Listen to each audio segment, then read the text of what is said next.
July 4th, together with my family on the way back from Oakland, California to Palo Alto.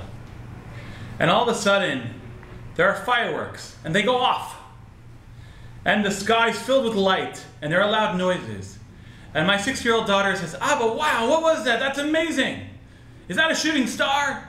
And she was so amazed. And her eyes were filled with wonder. And I thought to myself, big deal. So somebody shooting off fireworks in the local park. I mean, it's nothing compared to Disneyland's extravaganza that I saw when I was younger, or the fireworks at Dodger Stadium. It's nothing. This ability to be amazed and to be in awe or to be in wonder that a child has, that as adults we often don't have.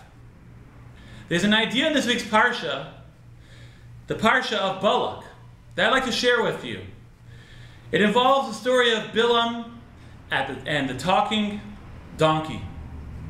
If you recall, Bilam is on his way to meet Balak, the king of the Moabites.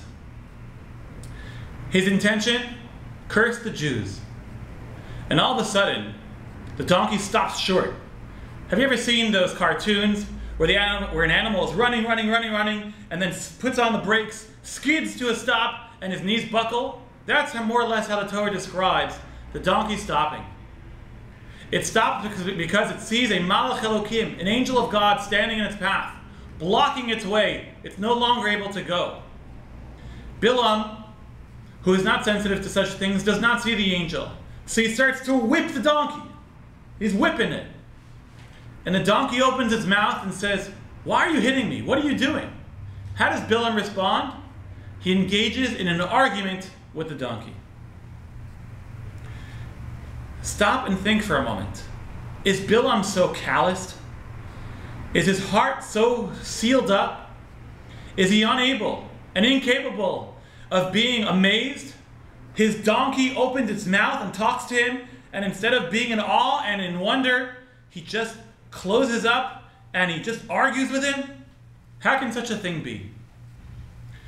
Rabbi Shimon Schwab of blessed memory, the great rabbi of the German community in Washington Heights and in Baltimore before that, in the 20th century, he explains that Bilam was the sort of person who was completely self-centered, completely egocentric, narcissistic, internally focused.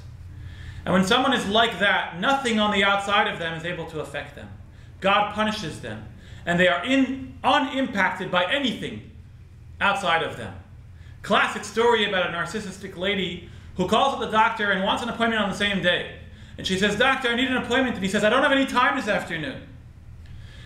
And she says, "It's okay, I only live 5 minutes away." Why? What does her answer have to do with what he said? She thinks that because she can save time, he'll save time. She's so self-centered. That's Bilam. He's so self-centered, nothing affects him. He's totally sealed off. Rabbi Schwab explains that to the degree that a person is giving and not self-centered, but rather focused on other people, to that extent they're able to be impacted, to be in awe, and to be amazed, and to be in wonder. Bilam, who is self-centered, is incapable of that, and therefore God punishes him and takes away his sense of wonderment. May we merit being people who are capable of being in awe, of being inspired, of being moved. And we can only do this by not being self-centered, but rather being outwardly focused. Have a Shabbat Shalom.